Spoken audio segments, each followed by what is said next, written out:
J'ai conduit d'innombrables fois aux petites heures du matin sur les routes de France. J'ai affronté le brouillard épais sur les routes de campagne de l'Aubrac, des glissements de terrain dans les montagnes escarpées du Massif central et j'ai même vu un énorme sanglier traverser la route en pleine nuit dans la forêt des Landes. Mais cette nuit-là, je ne l'oublierai jamais de toute mon existence. Je m'appelle Stéphane Lenoir, et je suis routier depuis l'âge de 19 ans. C'est toute ma vie, l'asphalte, le bruit du moteur, la solitude des kilomètres qui défilent. Et lors de ce voyage, je ne transportais pas seulement du blé dans ma remorque, je portais sur la poitrine un poids qu'aucune tonne ne pourrait égaler.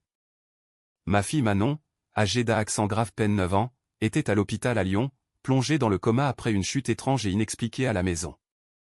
Une de ces tragédies absurdes que l'on croit réservées aux feuilletons télévisés, ces drames qui n'arrivent qu'aux autres. Je ne voulais pas être sur cette route, je voulais être à son chevet, sentir sa main dans la mienne, lui murmurer des histoires pour la ramener vers moi.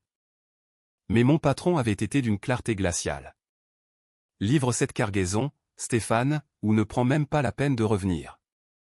Et avec le loyer en retard, le gaz coupé et les factures qui s'empilaient comme une montagne insurmontable, j'ai ravalé mes larmes, étouffé ma rage et j'ai accepté. Ce fut le transport le plus amer, le plus lourd de toute ma carrière. La route nationale était déserte, une longue cicatrice noire et silencieuse dans le paysage endormi, comme si le monde entier avait cessé de respirer. Pas le moindre grésillement à la radio. Mon téléphone portable, mort, l'écran noir comme mes pensées. Et moi, seul dans cette immensité poussiéreuse, je ne pouvais que répéter en boucle le prénom de ma fille. Accroche-toi, ma Manon. Papa revient vite, mon amour. Accroche-toi. Je ne sais plus quelle heure il était, mais je me souviens que le ciel était chargé, lourd, comme s'il allait pleuvoir à verse, chose rare dans cette région en cette saison. L'air était dense, pesant, et bien que j'aie la fenêtre ouverte, j'avais l'impression de respirer à travers une paille. C'est à ce moment que j'ai parlé, ou plutôt, que j'ai murmuré, presque sans croire à mes propres mots, une prière maladroite sortie des profondeurs de mon désespoir. Vierge Marie, je sais que ça fait une éternité que je ne t'ai pas parlé. Ça fait des années que je ne prie plus, que je n'ai pas mis les pieds dans une église, mais si tu m'entends, s'il te plaît, je t'en supplie, veille sur ma fille. À cet instant précis, je ne demandais rien pour moi. Je sais que je suis un homme imparfait, que la vie m'a endurci, que j'ai perdu la foi en beaucoup de choses, en les hommes, en l'avenir. Mais ma fille, elle ne mérite pas de souffrir. C'est juste une enfant, si pleine de vie, de rire, de soleil. Les souvenirs ont alors commencé à me poignarder le cœur. Sa façon de prendre mon visage entre ses deux petites mains et de me dire, avec ses yeux pétillants, « Papa, tu es mon héros ». Sa voix douce comme du miel, son rire cristallin qui éclatait pour un rien, le dessin qu'elle avait collé sur la vitre de ma cabine, un soleil jaune et tout tordu avec les mots « Je t'aime » écrits en lettres de toutes les couleurs. C'est alors que je l'ai vu. Je le jure sur tout ce que j'ai de plus sacré.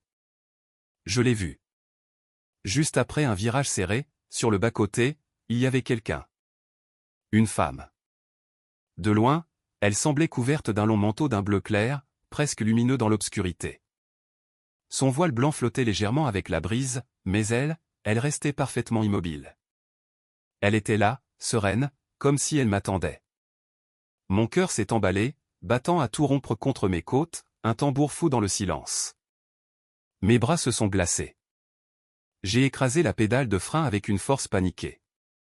Le camion a fait une embardée violente et s'est immobilisé dans un soubresaut sec.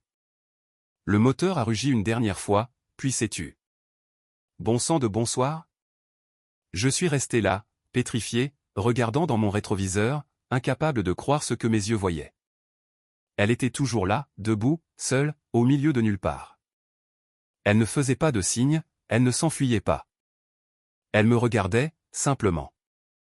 J'ai ouvert la portière et je suis descendu lentement. J'ai senti le froid de l'asphalte sous mes bottes. Le vent me cinglait le visage, soulevant une fine poussière. Et pourtant, j'ai marché vers elle. Je ne sais pas expliquer ce que j'ai ressenti. Ce n'était pas de la peur. C'était un silence profond à l'intérieur de moi, comme si tout s'était éteint, le moteur de ma vie, mes angoisses, mon chagrin, et qu'il ne restait plus qu'elle et cet instant suspendu dans le temps. Elle n'a pas parlé, et moi non plus. Nous nous sommes juste regardés. Et alors, j'ai senti quelque chose que je n'avais pas ressenti depuis des décennies. La paix. Une paix si intense qu'elle m'a déchiré de l'intérieur, qu'elle m'a désarmé, qu'elle m'a fait comprendre que quelque chose était sur le point de se produire, quelque chose qui allait changer ma vie pour toujours, mais je ne savais pas encore quoi. Je ne saurais dire combien de temps je suis resté là, debout, à regarder cette femme. Des minutes, des secondes, peut-être une éternité silencieuse, mais je me souviens de chaque détail comme si c'était hier. Elle se tenait au bord de la route, telle une peinture vivante. Le manteau bleu tombait doucement sur ses épaules et le voile blanc couvrait une partie de son visage, ne laissant apparaître que ses yeux. Et ses yeux, mon Dieu, ce n'étaient pas des yeux ordinaires. Ils étaient profonds, tranquilles, comme deux lacs sans fond d'une pureté insondable. J'ai regardé dans les yeux de beaucoup de gens dans ce bas monde, des patrons menteurs, des collègues ivres, des percepteurs nerveux, mais je n'avais jamais vu un regard comme celui-là. C'était comme si elle voyait à l'intérieur de moi, pas l'homme que je montrais au monde, le dur, le cynique, mais ce que je cachais même à moi-même, le père terrifié, l'épouse absent, l'homme brisé. Sans savoir pourquoi, comme guidé par une force invisible, j'ai ouvert la portière du camion et j'ai dit, d'une voix que je ne reconnaissais pas, « Madame, tout va bien ?» Cette route est dangereuse, la nuit. Elle n'a pas répondu, mais elle a marché vers moi, de quelques pas lents et assurés. Elle ne semblait même pas toucher le sol. C'était comme si elle flottait, légère, malgré le vent qui soufflait avec force. Et ce qui était étrange, c'est que son voile ne bougeait pas. Tout autour d'elle semblait s'agiter, les herbes sèches, la poussière, mais elle était une ancre de calme au milieu de la tempête. Quand elle est montée dans la cabine du camion, elle n'a pas demandé la permission. Elle n'a fait aucun bruit. Elle s'est simplement assise sur le siège passager, comme si elle connaissait déjà cet endroit, comme si c'était sa place.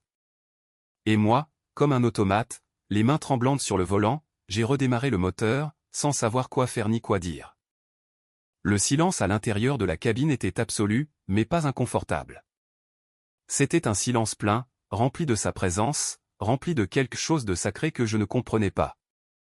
Elle a regardé par la fenêtre comme si elle contemplait les montagnes au loin, et puis, d'une voix à la fois douce et ferme, elle a parlé pour la première fois. « N'aie pas peur. Ta fille va se réveiller. » J'ai ouvert des yeux ronds. Le camion a failli quitter la route. J'ai freiné brusquement, je l'ai regardé, le cœur battant dans ma gorge. « Quoi ? Mais comment savez-vous pour ma fille ? » Elle m'a regardé.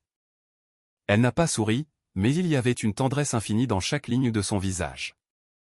Et ses yeux semblaient pleurer à l'intérieur, sans larmes. Parce que je suis une mère. Et aucune prière d'un père sincère ne reste sans réponse. À ce moment-là, j'ai voulu y croire.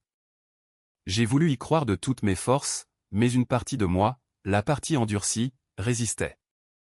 J'ai toujours été têtu, j'ai toujours douté, j'ai toujours pensé que la foi était une affaire de vieilles femmes ou de gens désespérés. Mais là, face à elle, je n'étais rien de plus que ça, un homme désespéré. J'ai essayé de lui demander son nom, d'où elle venait, où elle allait, mais elle a simplement fermé les yeux et a murmuré, continue d'avancer, et ne regarde pas en arrière. C'est alors que tout a changé. L'air à l'intérieur du camion est devenu plus léger. L'odeur de poussière et de renfermé a disparu. À sa place, j'ai senti un parfum suave, comme du jasmin ou des roses fraîches, un arôme impossible au milieu de ce paysage aride. J'ai continué à conduire, sans destination précise, avec elle à mes côtés. Pendant un temps, je ne sais combien, nous sommes restés en silence. Parfois, je la regardais du coin de l'œil, essayant de déchiffrer qui elle était, mais quelque chose m'empêchait de poser des questions, comme si mon âme, au plus profond d'elle-même, reconnaissait cette présence depuis l'enfance. Soudain, sans préavis, elle a posé sa main sur la mienne, qui était crispée sur le levier de vitesse. Ce fut un contact léger mais ferme, une chaleur douce qui s'est propagée dans tout mon corps. Elle a dit, « Aie confiance, mon fils. L'amour est plus fort que la douleur. » Quand je l'ai regardée, voulant la remercier, la questionner encore, elle n'était plus là. Le siège passager était vide. La portière était toujours fermée, tout était intact, sauf une seule chose. Sur le siège, là où elle était assise, il y avait une rose blanche. Fraîche, vivante, exhalant ce même parfum doux qui remplissait maintenant tout le camion.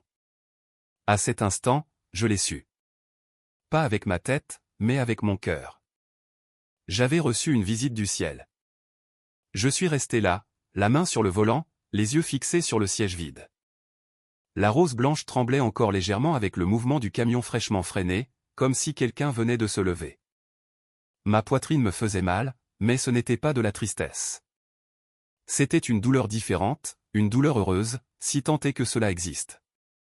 C'était comme si quelque chose à l'intérieur de moi s'ouvrait après avoir été fermé à double tour pendant si longtemps. Je n'ai pas pleuré. Je ne pouvais pas. J'ai juste fermé les yeux et j'ai respiré profondément, essayant de comprendre ce qui venait de se passer. Je ne suis pas un homme à avoir des apparitions. Je ne me drogue pas. Je n'ai jamais eu de vision. Mais ça, ce n'était ni un rêve ni une hallucination. J'ai senti la chaleur de sa présence, j'ai entendu sa voix, et maintenant, il y avait cette rose. J'ai tenu la fleur pendant quelques minutes. Elle était réelle. La texture veloutée des pétales, son parfum enivrant, ses pétales d'une blancheur immaculée, comme si elle venait d'être cueillie dans un jardin sacré. Une fleur pareille ne pousse pas au milieu du désert, ni sous le siège d'un vieux camion. C'est alors que mon téléphone portable a vibré. Ce fut comme un coup de poing à l'estomac. J'ai saisi l'appareil à la hâte, la main encore tremblante. Sur l'écran, le nom de ma femme, Sandrine, s'affichait. J'ai hésité une seconde. J'ai failli ne pas répondre, terrifié par ce que je pourrais entendre. « Stéphane » a-t-elle dit, la voix brisée. « Je suis là, Sandrine. Parle. » De l'autre côté de la ligne, le silence a mis du temps à se rompre, et quand il l'a fait, ce fut entre des sanglots et des respirations haletantes. Elle s'est réveillée. Mes yeux se sont instantanément remplis de larmes. Je suis resté sans voix. Manon a ouvert les yeux, Stéphane. Elle a ouvert les yeux et elle m'a appelé. Elle a dit qu'elle avait faim. Et qu'elle a fait un rêve avec une femme habillée en bleu qui sentait les fleurs. Je n'ai plus pu me contenir. Je me suis effondré. Une larme a roulé, chaude, nettoyant la poussière sur mon visage. Ma poitrine se soulevait en spasmes. J'ai appuyé mon front contre le volant et j'ai commencé à pleurer comme un enfant. Ce n'était pas de la tristesse, c'était un miracle. Ma fille était vivante. Ma petite fille, celle que les médecins disaient qu'elle ne reviendrait peut-être jamais, qu'elle pourrait ne reconnaître personne, était revenue. Et elle se souvenait de la même femme qui avait été là, avec moi, quelques minutes plus tôt.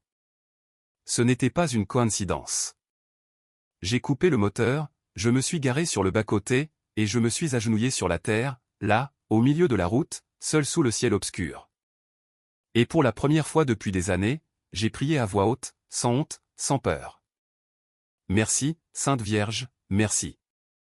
Merci. Les étoiles ont commencé à apparaître lentement dans le ciel. Le vent, autrefois sec et dur, soufflait maintenant plus doucement, comme s'il écoutait aussi ma gratitude. Et la rose, cette rose blanche, je l'ai placée avec un soin infini à l'intérieur de mon carnet de bord, entre les pages froissées. Ce n'était plus seulement une fleur.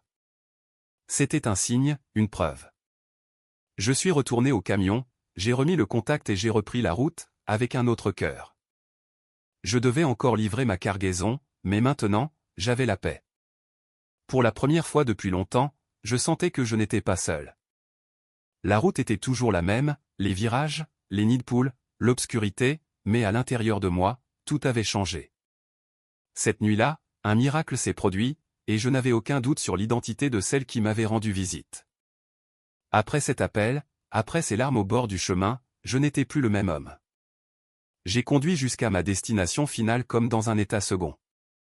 Je ne sais pas comment l'expliquer. C'était comme si le camion avait gagné des ailes, ou comme si les roues effleuraient l'asphalte sans poids. La cargaison était la même, les kilomètres aussi, mais en moi, tout était différent. Je suis arrivé au petit village, j'ai livré le blé, j'ai signé le bon de livraison. Je ne me souviens même pas du visage de l'homme qui m'a reçu. Je voulais seulement rentrer en courant à Lyon, serrer ma fille dans mes bras. Mais avant tout ça, j'avais besoin de passer par un endroit. En chemin, en déviant de ma route, je suis allé jusqu'à une petite chapelle perchée sur une colline en Auvergne. Un lieu simple, des bancs de bois usés, une statue de la Vierge Marie sur l'autel et une odeur de cire fondue. Elle était vide. Je me suis assis au fond, comme quelqu'un qui ne sait pas s'il a le droit d'entrer. J'ai retiré ma casquette, je l'ai posée sur mes genoux et j'ai respiré profondément. Et c'est là, assis dans le silence de ce lieu saint, que j'ai compris ce qui m'était arrivé. J'avais retrouvé la foi. Pas cette foi bruyante, faite de cris et d'applaudissements, pas la foi des promesses en échange de miracles. C'était une foi douce, silencieuse, une certitude qui vivait au plus profond de ma poitrine, comme une braise qui ne s'éteint jamais. J'ai ouvert mon carnet de bord et j'ai sorti la rose. Elle était toujours fraîche, exhalant toujours le même parfum. Je l'ai déposée au pied de la statue de la Vierge et je me suis agenouillé. Merci de m'avoir rendu ma fille. Mais plus que ça, merci de ne pas avoir baissé les bras avec moi. J'ai pleuré de nouveau, mais cette fois, c'était différent. Ce n'était pas du désespoir, c'était de la gratitude, du soulagement. C'était comme rentrer à la maison après avoir été perdu pendant très longtemps. Un prêtre est apparu après quelques minutes. Un homme âgé, à la voix sereine. « Tout va bien, mon fils ?» a-t-il demandé. Je lui ai tout raconté. Sans peur de paraître fou, je lui ai dit que j'avais vu une femme sur la route, qu'elle avait disparu soudainement, que ma fille s'était réveillée peu après et que maintenant, je portais cette rose comme si elle faisait partie de moi. Il ne m'a pas interrompu. Il a tout écouté, les yeux fermés, les mains jointes. Quand j'ai eu fini, il m'a regardé profondément et a dit, « La Vierge touche celui qui en a besoin, et elle parle dans le silence. » Je suis resté silencieux avec lui, et avant de partir, il m'a donné un petit reliquaire en bois. Il m'a dit de garder la rose précieusement, que c'était le signe d'une promesse tenue. Depuis ce jour, je porte ce reliquaire avec moi. Il est dans la cabine, à l'endroit même où elle s'est assise. Et chaque fois que la route devient difficile, que la nostalgie frappe ou que la peur me rend visite, je pose ma main dessus. Ce n'est pas que ma vie soit devenue un chemin de roses. Il y a encore des jours difficiles, des factures en retard. Mais maintenant, je sais qu'il y a quelqu'un avec moi, même si je ne la vois pas. Même mes collègues routiers ont commencé à le remarquer. L'un d'eux m'a dit, « Stéphane, tu es plus calme. Qu'est-ce qui t'est arrivé, mec ?» Et j'ai seulement répondu, « La Sainte Mère m'a trouvé. » C'est tout. Certains ont ri, d'autres ont pensé que je délirais à cause de la fatigue. Mais ça m'est égal. Je n'ai pas besoin que quiconque y croie. Il me suffit de savoir ce que j'ai vu, ce que j'ai vécu, ce que j'ai ressenti. Parce que c'était réel, plus réel que n'importe quelle cargaison que j'ai transportée de toute ma vie. Je suis arrivé à l'hôpital de Lyon alors que le soleil pointait déjà derrière les bâtiments, teintant le ciel de rose et d'orange. J'ai garé le camion dans un coin du parking, comme je le faisais toujours, mais cette fois, avant de descendre, j'ai respiré profondément. J'ai mis le reliquaire dans la poche de ma chemise et je l'ai serré fort. C'était comme emporter un petit bout de ciel avec moi. En entrant dans l'hôpital, j'ai vu ma femme dans le couloir, les yeux gonflés, les cheveux attachés à la hâte et le regard perdu. Mais quand elle m'a vu, elle a souri. Un sourire de soulagement, de miracle. « Elle veut te voir, Stéphane » a-t-elle dit d'une voix tremblante. « Elle t'a demandé 3 fois. » Mes jambes ont flageolé. Un instant, j'ai cru que je ne pourrais pas marcher jusqu'à la chambre. Chaque pas était un mélange de peur, de joie et de respect, comme si j'entrais dans un temple. J'ai ouvert la porte avec précaution, et elle était là, ma petite Manon, allongée dans le lit, un peu pâle, mais les yeux vifs, éveillés. Et quand elle m'a vu, elle a ouvert lentement les bras et a murmuré, « Papa. Tu m'as manqué. » Je me suis agenouillé près du lit et j'ai pleuré. J'ai pleuré la tête appuyée sur son ventre, comme si j'étais l'enfant et elle, le parent. Je sentais son cœur battre, vivant, fort, réel. « Merci, ma chérie, merci. » Après un moment, de sa petite main faible, elle a passé ses doigts sur mon visage et a dit, « Elle a pris soin de moi, papa. » La dame à la robe bleue. Elle a dit que tu viendrais me chercher. Je me suis un peu reculé, essayant de comprendre. Tu as rêvé d'elle ? Manon a hoché la tête avec ce geste si particulier qui était le sien. Elle était assise ici, à côté de moi, elle me caressait les cheveux, elle chantait une chanson tout bas, mais je ne me souviens pas des paroles. À cet instant, ma femme s'est appuyée contre le mur, a porté la main à sa bouche et a pleuré en silence. Je ne savais pas quoi dire. Pourquoi ? Que dit-on quand une enfant dans le coma voit la même femme qui vous est apparue sur une route déserte ? Elle disait la vérité. Je le sentais. Elle t'a laissé quelque chose? Ai-je demandé. Manon a acquiescé et a montré la table de chevet. Il y avait une fleur. Elle n'était pas blanche comme la mienne. Elle était bleue, petite, avec des pétales doux comme ceux d'un bouton à peine éclos. J'ai pris cette fleur entre mes mains comme on tient un secret. Elle avait une odeur de ciel. Je n'ai pas d'autre façon de l'expliquer. Elle a dit que j'allais guérir, qu'on allait rejouer ensemble dans le parc, et que toi, tu allais rire à nouveau, papa. Et là, j'ai compris. Ce n'était pas seulement la guérison du corps, c'était aussi celle de l'âme. La mienne, la sienne, celle de notre famille. Parce qu'après des années de fatigue, de disputes, de nuits silencieuses, quelque chose en nous était en train d'être reconstruit, quelque chose que seule une mère avec un grand M pouvait restaurer. Avant de quitter la chambre, Manon m'a demandé, « Papa, tu me racontes encore cette histoire du jour où je suis né ?» Et pour la première fois depuis longtemps, je me suis assis à côté d'elle, je lui ai pris la main et je la lui ai racontée avec un sourire, avec des détails, avec vérité. Et elle a ri. Un petit rire. C'est à cet instant que je l'ai su. Elle était revenue. Pas seulement respirante, mais vivante. Et moi aussi. Les jours qui ont suivi le miracle ont été les plus beaux de ma vie, et aussi les plus difficiles. Beaux, parce que voir Manon sourire à nouveau, manger, jouer avec les infirmières, m'appeler « papa » de cette voix douce, c'était plus que tout ce que j'aurais jamais pu demander à Dieu. Elle est sortie de l'hôpital moins d'une semaine plus tard, marchant lentement, des fleurs dans les mains et la même lueur dans les yeux qu'avant que tout n'arrive. Mais difficile, parce que tout le monde ne croit pas quand un miracle frappe à la porte.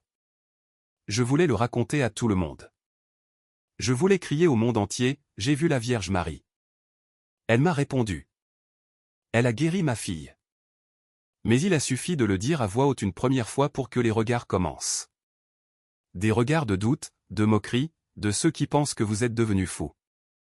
À la station-service où je m'arrêtais toujours, un des employés m'a entendu raconter au caissier que j'avais une rose qui ne se fanait pas. Il a ri bruyamment et a dit, « Stéphane, t'as picolé sur la route ou t'as fumé un truc de qualité ?» Un autre a répondu, « C'est le manque de sommeil, mon pote. » Une hallucination, un truc de cerveau fatigué. Je me suis tu, j'ai avalé ma salive et je suis parti. Mais à l'intérieur, ça faisait mal. Pas pour moi, mais parce que je savais ce qui s'était passé. Je l'ai vu, je l'ai senti, ma fille l'a vu aussi. La fleur bleue était toujours là, sur sa table de chevet. La rose blanche était toujours intacte dans le reliquaire. Et pourtant, les autres ne le voyaient pas.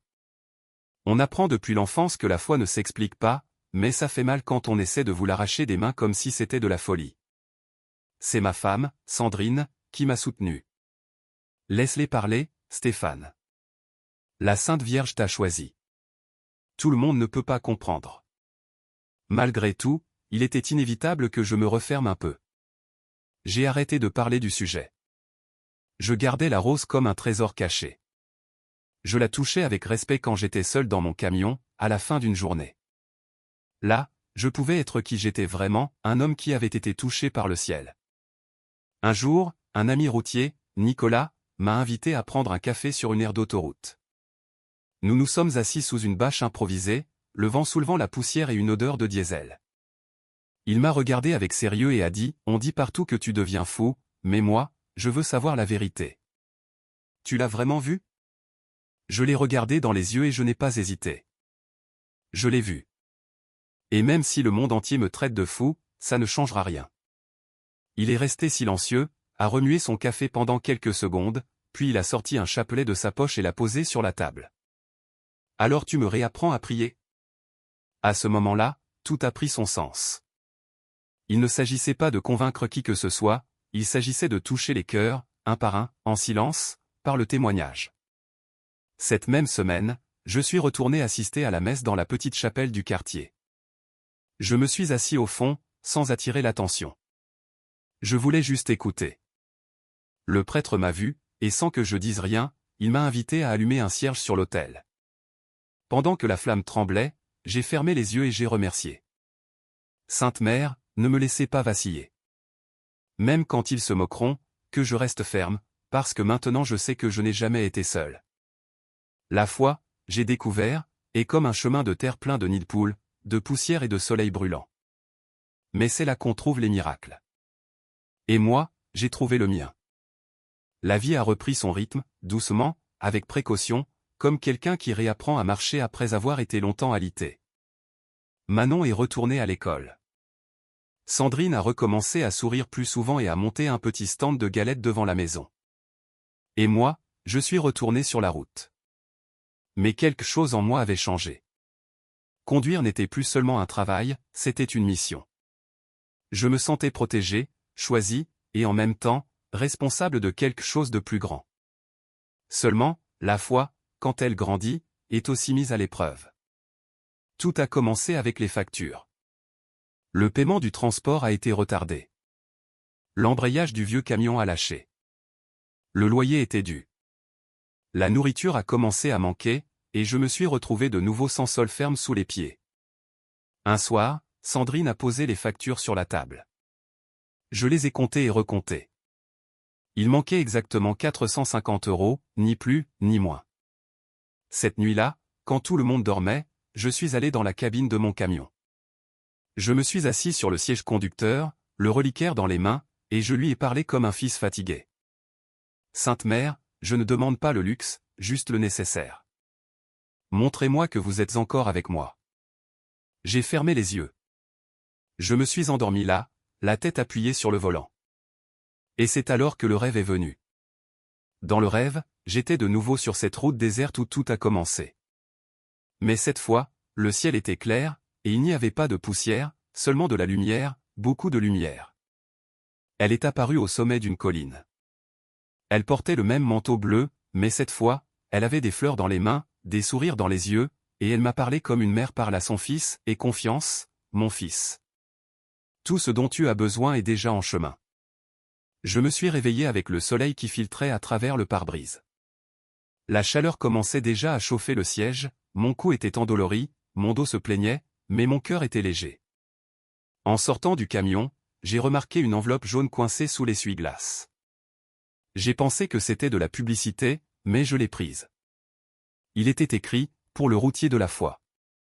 Mon cœur a fait un bond. Je l'ai ouverte là, sur place, peinant à respirer. À l'intérieur, il y avait exactement 450 €, ni plus, ni moins.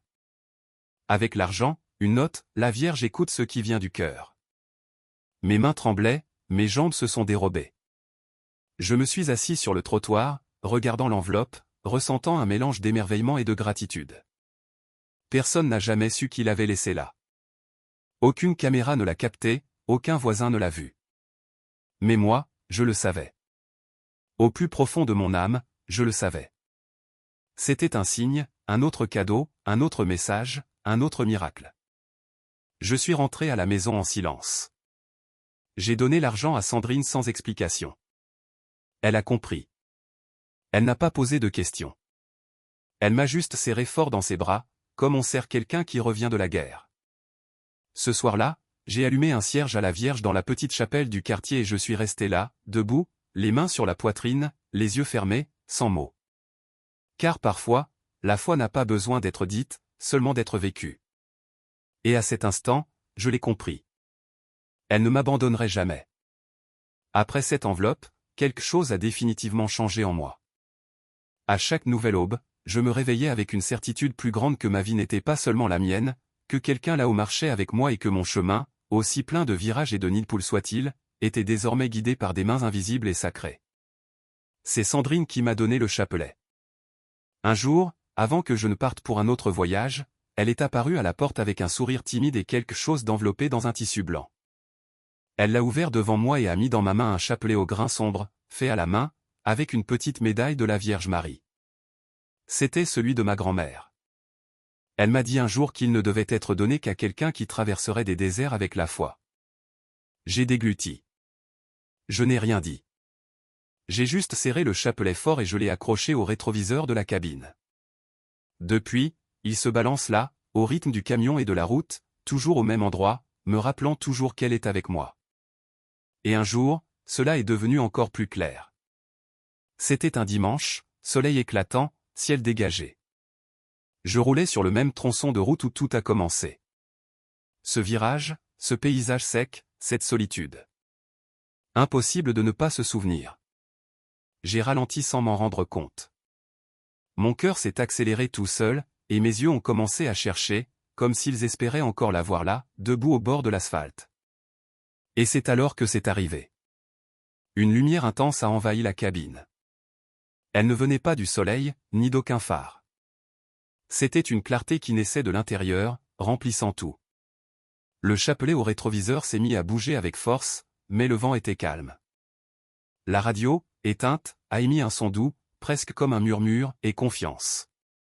Je jure que je l'ai entendu. Pas avec mes oreilles, avec mon cœur. J'ai arrêté le camion sur le bas-côté. Je suis descendu et je suis resté là, seul. Le vent caressait doucement mon visage, et pendant un instant, tout autour de moi semblait en paix. Les bruits du monde se sont tus, les pensées ont disparu, et je sentais seulement sa présence. Vous penserez peut-être que c'était mon imagination, ou le poids des souvenirs qui me jouait un tour. Mais je sais ce que j'ai vécu. Elle était de nouveau là, pas visible pour les yeux, mais présente pour l'âme. Je suis retourné au camion, différent, léger, serein. Et le chapelet était désormais plus qu'un symbole. C'était un lien. Depuis, il m'accompagne à chaque voyage.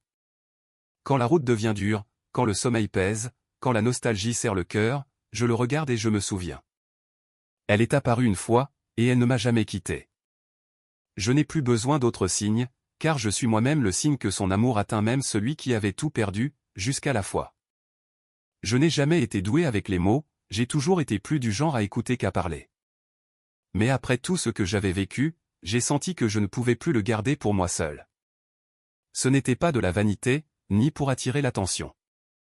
C'était une nécessité. C'était comme si mon cœur me disait, tu l'as vu, tu le sais.